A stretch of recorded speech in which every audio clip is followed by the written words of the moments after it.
formidable grand emplacement. Arrêtez de parler du passé, arrêtez de parler de la tradition quand même. Il dit arrêtez en gros de nous emmerder en parlant sans arrêt de la tradition, mais ça fait peur.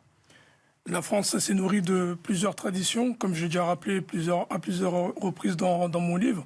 C'est du métissage, des mélanges depuis les Francs, depuis la France, depuis la Nouvelle-France. Et la France de 2025 n'est pas celle des années 80.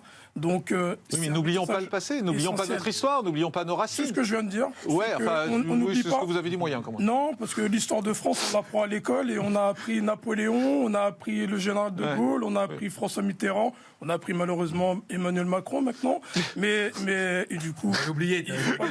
C'est déjà oublié. C'est pas encore dans les histoires. dans les livres d'histoire. Je suis pas sûr que ça y sera, mais ça y est pas encore. Mais ce que je veux dire, c'est que non, mais c'est important la tradition. Enfin, on va pas jeter.